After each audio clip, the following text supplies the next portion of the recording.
Okay. So, ang topic natin for today is about average deviation for group data. So, last meeting, we will discuss natin yung about sa average deviation for group data. Okay? So, ibig sabihin, sa group data, yung given nating data ay naka-form on a frequency distribution table na meron tayong class limits and frequency. So, kung i-compare natin dun sa ungroup data nung diniscuss natin, so ganito yung itsura niya, di ba? Ayan. So, tatlo lang columns yung gagamitin natin. Samantalang kapag average deviation for group data, so ganito yung table niya. So, mas mahaba siya kung i-compare natin dun sa ungroup data since meron tayong frequency and midpoint and meron tayong class limits. So, kaya mas mahaba siya ng kaunti. So, kumbaga na doble lang. Okay. So, sa pagkuha ng average deviation for group data, meron tayong formula for getting the average deviation for group data na meron tayong sample and population. So, ganun pa rin yung case natin. Kapag ang ating ginagamit na yung data natin is a sample, so gagamitin natin is si X bar as a sample mean. Kapag naman population, gagamitin natin si mu as a population mean. Okay, for this formula na gagamitin natin. So, ang sa sample, average deviation for group data, so gagamitin natin formula ay si AD is equals to summation of F times the absolute value of X minus X bar over N. Then, sa population naman is AD is equals to summation of F times the absolute value of X minus mu over uppercase N. So, yan. So, bago natin makuha si average deviation for group data, so we need to compute the mean.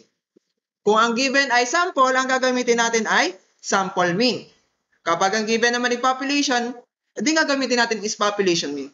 So, kailangan ma-solve muna natin si mean natin para makuha natin si average deviation or makuha natin yung succeeding columns. Yung kasunod na columns ng ating frequency distribution table. So, yan. So, ganito yung itsura ng table ng population average deviation for group data.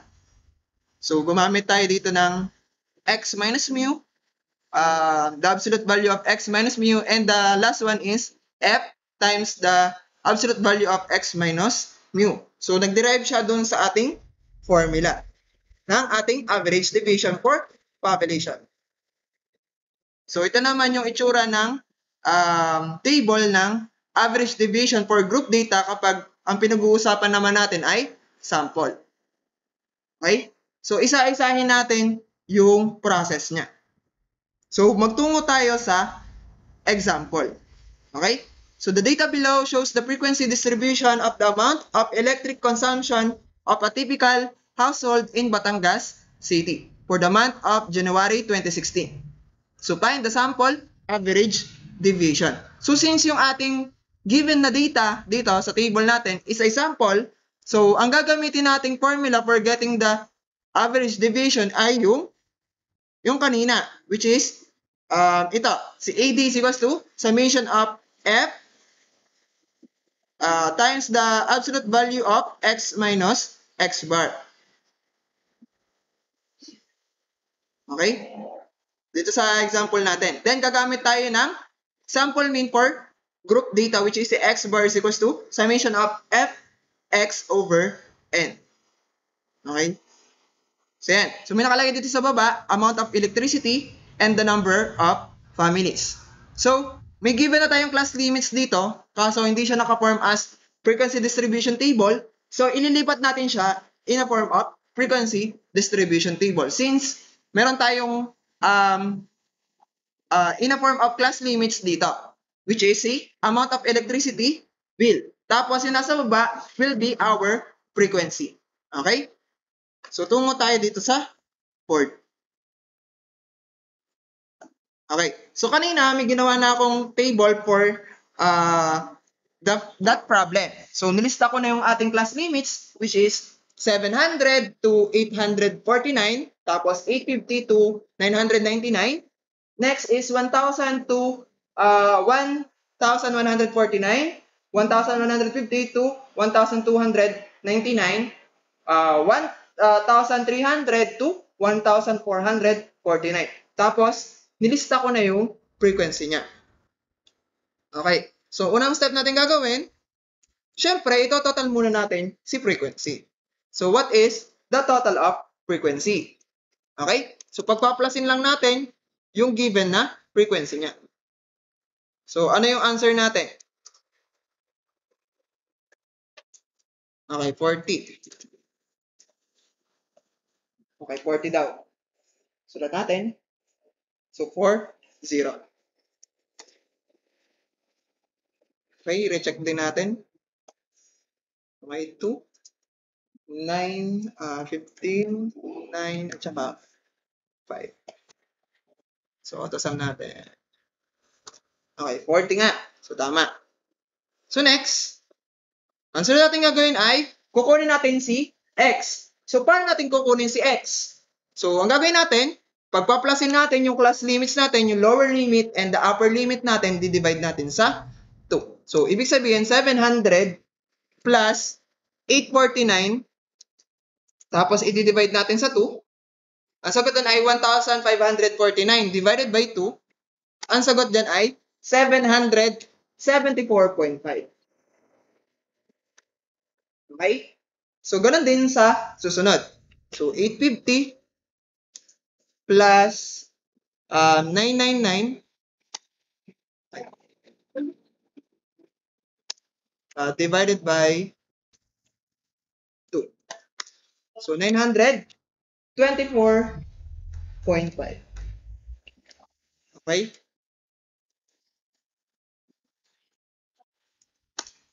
Okay. So, sunod ay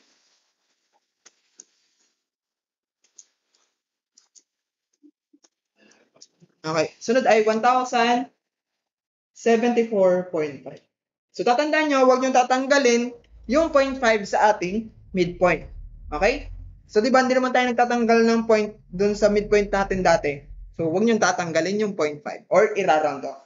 Kasi magmamali ang fx niyan hanggang dulo. Okay? Plus 150. So, 1224.5. 4 yan ah.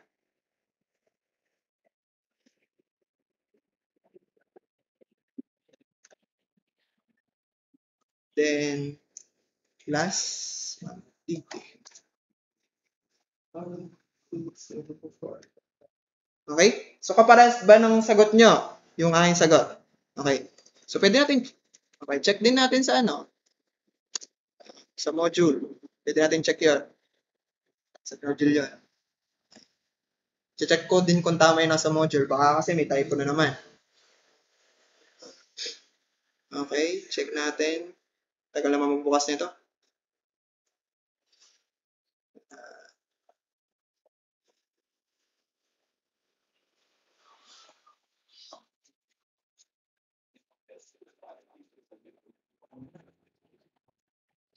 Okay, 774,924,1074,1224.5, 1374.5. Okay. So, next. So, sunod si fx naman. So, ang gagawin natin sa fx, pag multiply natin yung value ng ating f, tsaka si x. Okay? Kung ano yung kalinya niya. So, ibig sabihin, magiging 2 times 774 is equals to, wait lang ha. So, ta-times daw natin si frequency sa kanyang katugma. So, 2 times 774 will be 1,549. Okay? 1,549. Sakto. Okay, next. 8,320.5. So, ito ay ang kalinyahan. 9 times 9 to 4.5. Okay, so next.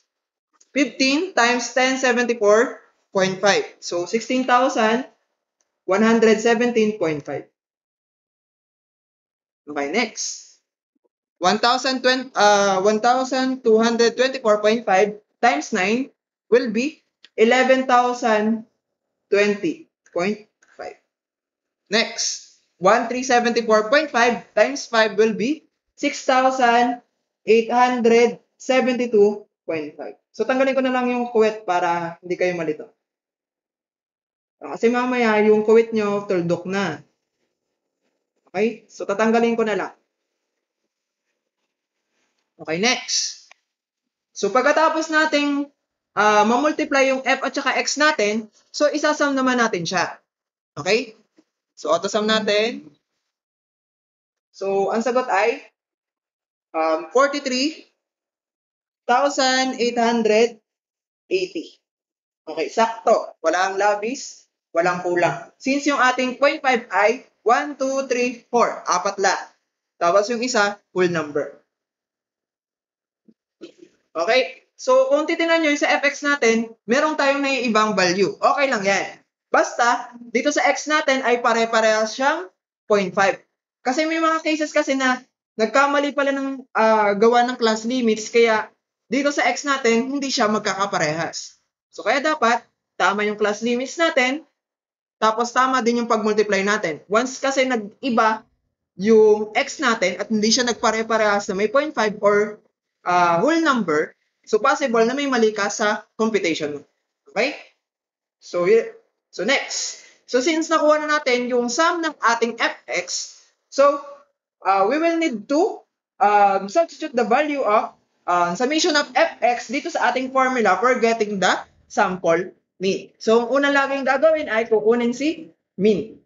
Then, identify natin kung anong gagamitin natin. Kung sample or population mean ba. So, given dun sa ating problem, so, we will use the sample mean. So, substitute lang natin.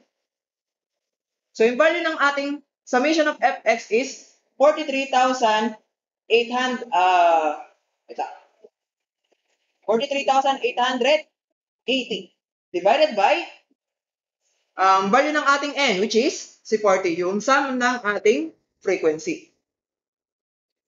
40. So, ibig sabihin, yung x bar natin will be, so divide natin sa 40. So, ang sagot dyan ay 1,097. Tama ba? Okay, 1,097.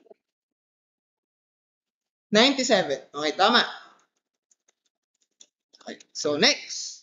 So, once na nakuha natin si mean, ang gagawin naman natin sunod ay si x minus x bar. So, ibig sabihin, yung value ng x natin, i-minus natin sa kanyang value ng ating mean natin.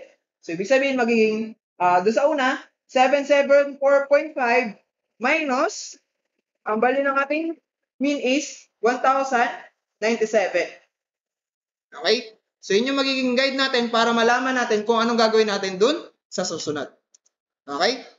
So, ibig sabihin, si x muna ha, si 774, i-minus natin siya sa 1,097.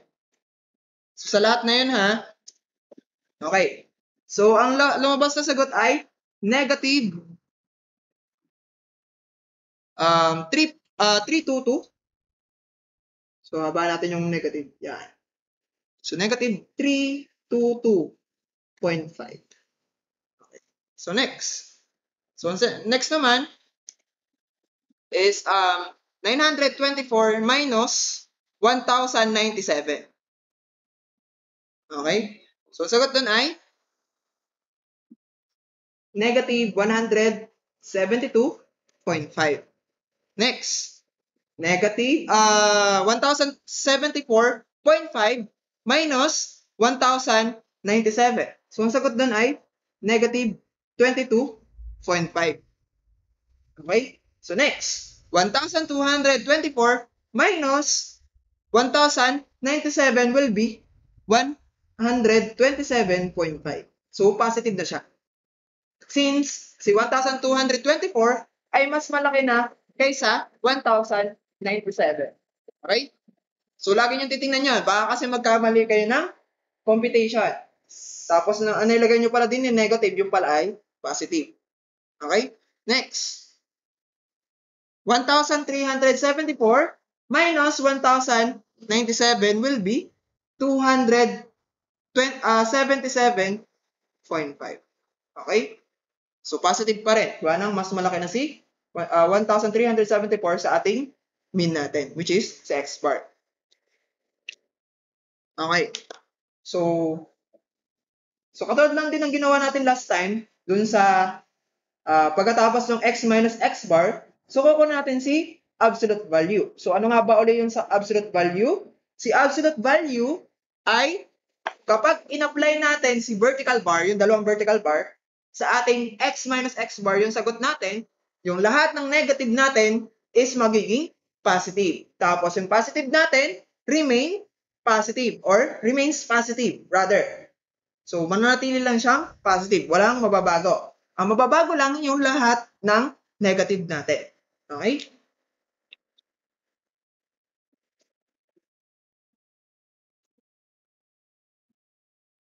Okay. So, next. Susulat lang natin. Tanggalin lang natin lahat ng may negative. So, sulat lang natin.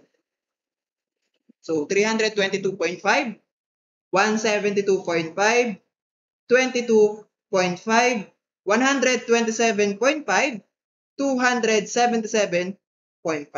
So kaya yung sa baba nung ating yung sagot natin sa dulong class ng ating x minus x bar at saka absolute value of x minus x bar, tinanggal ko na yun dito sa baba para hindi kayo malito.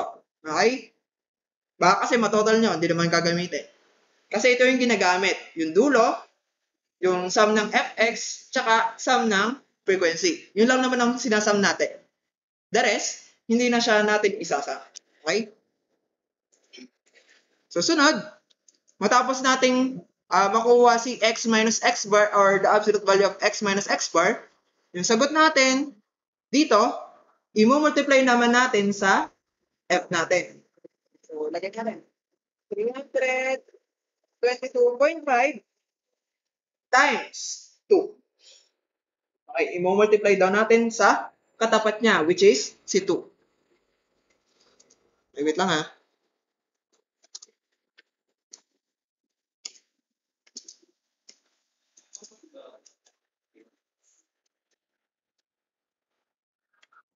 Okay, so ita-times natin siya sa frequency niya, which is yung si 2, si 9, si 15, si 9, tsaka si 5.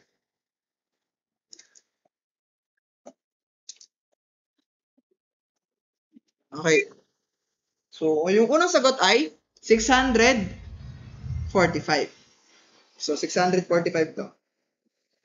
Okay? So, ibig sunod, 172.5 times 9 will be 1,552.5. Next, 22.5 times 15 will be 337.5. Next, 127.5 times 9 will be 1,147.5. Last. So, 2,775 times 5 will be 1,387.5. Okay? So, nakuha na natin yung last column ng ating table. So, ang uli na lang natin gagawin ay pagpaplasin natin yung nakuha natin sa dulong column. Okay? So, i-add natin itong lahat na to. So, 645 plus 1,552.5 plus 337.5, 1,147.5 plus 1,387.5 will be 5,070.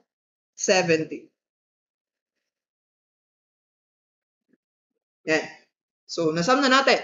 So, sunod natin gagawin, i-apply natin siya sa formula ng sample average deviation for group data. Okay? So, 5,070. So, since yun yung value ng ating summation up, f times x minus x bar over value ng n natin will be 40. So 5,070 divided by 40 will be 126.75.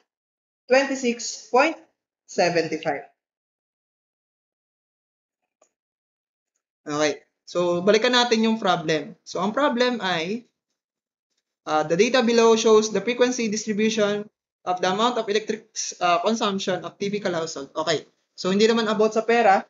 So ito na yung ating sagot.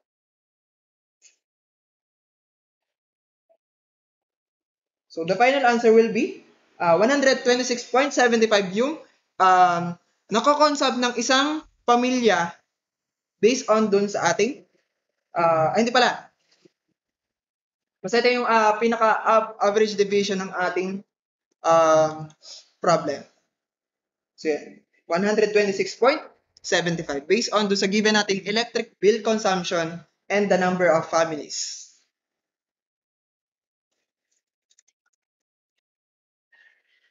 So yan, 126.75.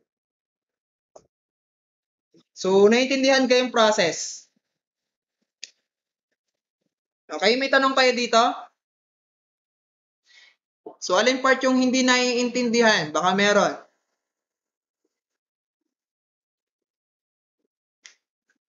So, bago tayo tumungo doon sa another example.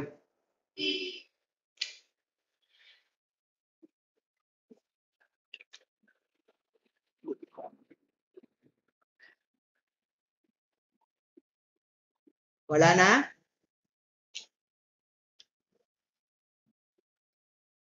Ano yun?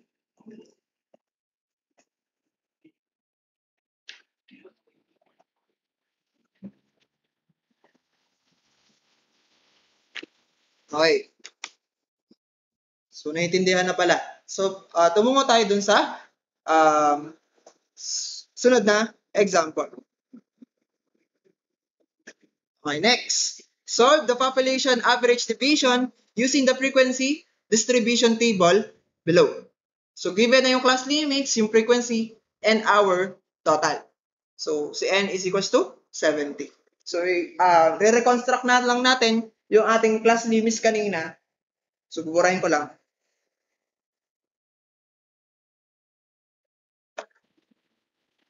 Okay. So, na-construct ko na yung ating frequency distribution table based on dun sa ating given natin. So, yung class limits, nilipat ko lang dun sa ating frequency distribution table na bago. Then, yung frequency natin, nilipat ko lang din. So, nilagay ko lang dito. So, check lang natin yung kanyang frequency. So, yung frequency niya ay 13, 8, 19, 10, 6, hindi pala, 16 pala yan. Then, 4. 70 nga, tama. So, ang sunod naman natin gagawin ay kukunin natin yung kanyang x. Okay? So, ang x niya will be 5 plus 15 divided by 2. Okay? So, 5 plus 15 is 20. Divided by 2 is 10. So, ang kanyang interval is 11. So, 10 plus 11 is 21. Or yung 16 plus 26 divided by 2 will be 21. Kasi 16 plus 26 ay 42. Divided by 2 is 21. Next, 32. So, 27 plus 37 will be 64. Divided by 2 is 32. Okay, tapat ko lang baka magkamali tayo ng multiply mamaya. Next, 38 plus 48 is 86. Tama? So, yun ay divided by 2, 43. 49 plus 59 ay 108. So, divided by 2 will be 54. Then, 60 plus 70 is 130. Divided by 2 is 65. Okay, sulat lang natin dito. Hindi natin malimutan. So 10, 21, 32, 43, 54, and 65. So, ang sunod natin gagawin, same lang din, fx. So, pag sinabing fx, pag multiply natin yung kanyang value ng frequency sa kanyang katumbas na x. Okay? Okay, so 13 times 10 is 130. 8 times 21 is 168. 19 times 32 is 608. 10 times 43 is 430. So 16 times 54 is 864. 4 times 65 is 260. So sum ulit. Isasama mo lang. So summation of fx will be 2,460. So ulitin ko.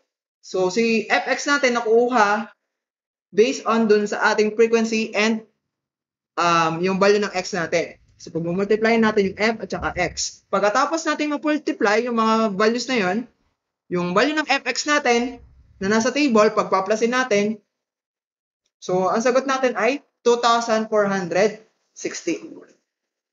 Okay?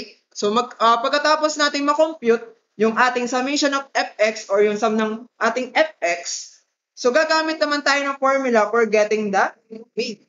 So since yung given na frequency distribution table natin kanina or yung given natin is a population, so we will use the population mean. So which is C, mu is equals to summation of fx over n or uppercase n. Okay? So substitute lang natin yung value which is 2,460. Okay? Then divide natin sa kanyang n. So which is 70.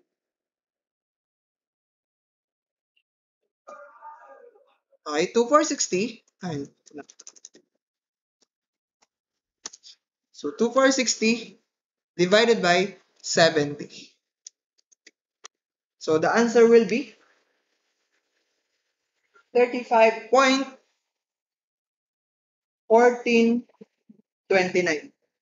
Okay, 4 decimal places yung ating sagot since yung sagot natin ay 35.14285714 and etc. So mahaba pa yung decimal places nyo. So gagamitin natin is 4 decimal places. So since wala naman nabanggit sa problem na about money, so gagamitin natin ay 4 decimal places. Okay? So 35.1429, yun. So gagawin na natin yung x minus mu natin. So unahin mo natin si x minus mu, tapos ima-minus natin dito. So ibig sabihin, magiging 10 minus 35.1429 yung gagawin dun sa una. Okay? So 10 minus 35.1429. So tatandaan nyo lagi itong ating mu ay approximation lang.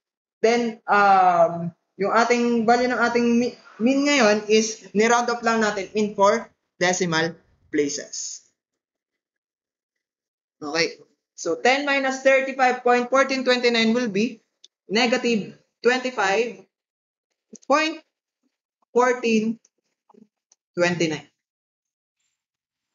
Okay? So next. So 21 minus 35.1429 will be negative 14.1429. Okay, next. 32 minus 35.1429 will be negative 3.1429. Sunod. 43 minus 35.1429. So, since mas malaki na si 43 kaysa sa ating mean, so ang sagot natin dito will be positive. So, 7.8571. Okay, next. 54 minus 35.1429 is 18.8571. So, last, 65 minus 35.1429. So, ang sagot doon ay 29.8571.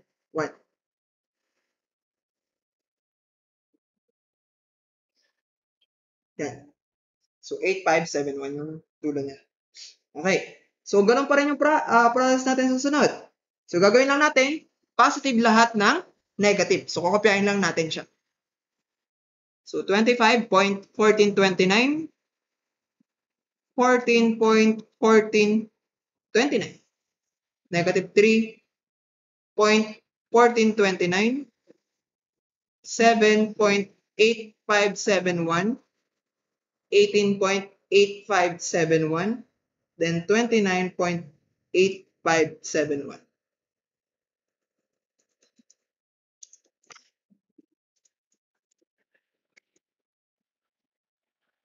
Ay, mali.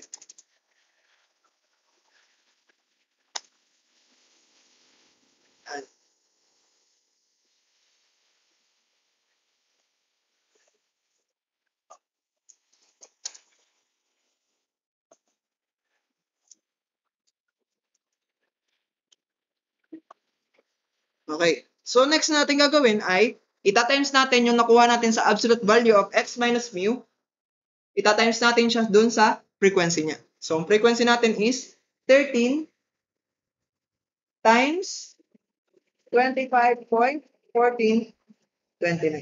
So, yun sa una. So 13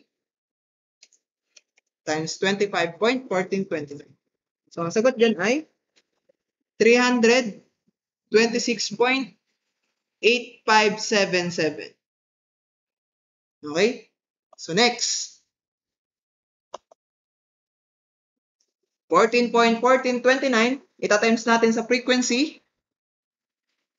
Okay. So, ang sagot dyan ay 8 times 14.1429 ay 113.1432. Okay, next. Ay, ba't may negative dito? So, positive to. Okay? So, 3.1429 times 19 will be 59.7151. Okay, next. So, 7.8571 times 10 will be 78.585, tama, 78.571. Okay, nawala na yung 0 sa dulo. Or yung, hindi na siya 4 na decimal places, naging 4 decimal places na siya. Pero pwede natin lagyan ng 0 dito. Okay, wala yung kaso. Next. 18.8571 times 16 will be 301.7136. And last, 29.8571 times 4. Okay? So times 4 will be 119.4284. So pagkatapos natin makuha yung multiplication ng f at saka ni x minus mu, yung absolute value ni x minus mu, so pag-a-add naman natin siya. So, sa so, ang sagot dyan ay 999.429.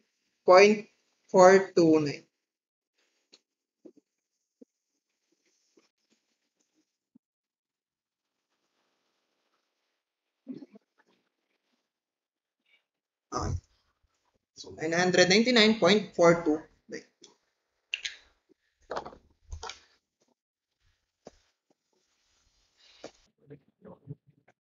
Okay. So, substitute lang natin yung value ng ating summation of f times the absolute value of x minus mu, which is si 999.429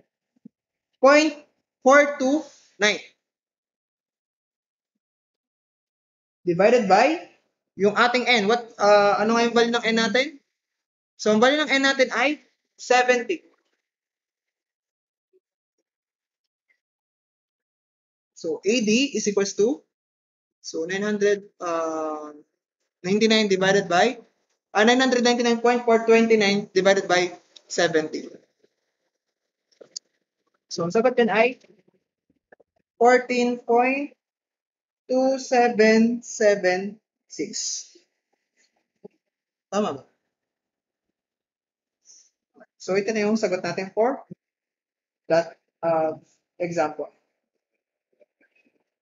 So, dapat ganyan yung makita kong computation nyo sa mga activities na pinagagawa ko sa inyo.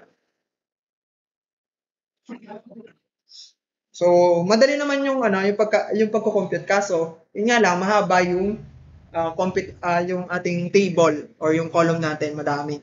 So, kapag nagkamali ka kasi ng isa, automatic magkakamali ka sa susunod. Okay? So, yan. So, naiintindihan ba yung ating discussion natin ngayong araw?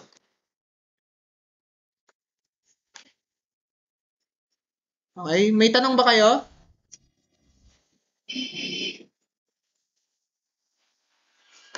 Yung iba, malino ba? Sigurado ha? Tapos pagdating ng exam, wala maisagot. Yan. So, baba lang natin konti. Okay, ingat-ingat lang sa tawag dito, pagsulat ng mu. Yan, pwedeng ganito. Pwedeng ganyan. Okay, depende sa pagkakasulat ha. Hindi ganito ha. Hindi M.